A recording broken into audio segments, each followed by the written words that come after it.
We try to tell the story of Blacks in Indiana from pioneer days until current histories. Those pioneer days were the early 1800s when African Americans traveled to Indiana searching for freedoms promised to them in the old Northwest Territorial Constitution of 1787. Was supposed to be an area of freedom, because after all, it was up north. Among them, Eunice Trotter's great-great-great-grandmother, Mary Bateman Clark. She came from Kentucky in 1814 with her master and was free at first, but later indentured into servitude. Make no mistake, it was no different than slavery. They were subjected to the same rules of slaves. They were slaves. Clark wouldn't stand for it, so in 1816 she filed a lawsuit in a Knox County Circuit Court to be freed once again. She was denied, forced to return to her duties. Then the case was immediately appealed to the Indiana Supreme Court, and that's where she won the judgment.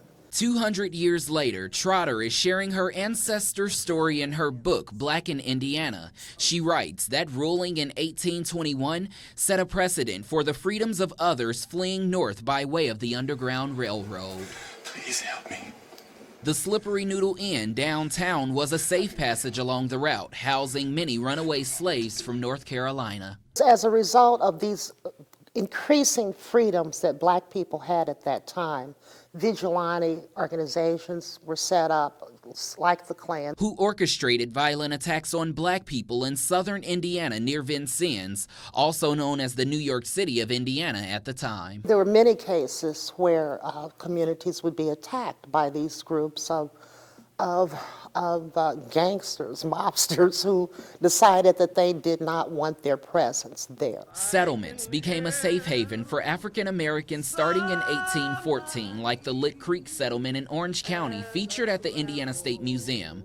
These were communities with farmland, churches, post offices, and opportunities. And with the help of Quakers, it was just what Black people needed to make them feel worth more than a slave. All of us today stand on the shoulders of the people who came here before us. It wasn't an easy journey. It wasn't easy when they got here. We met Brian Glover while on the snowy sacred grounds of the Roberts Settlement in Hamilton County, one of the few that remain nearly 200 years later.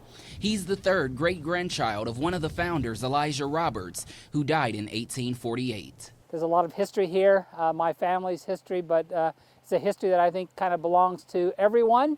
Elijah Roberts, the guy who was... He unlocked the swelled doors of the Hollow Chapel where freed slaves once praised, and history remains preserved. In 2023, we will celebrate our 100th consecutive family reunion here at Roberts Settlement.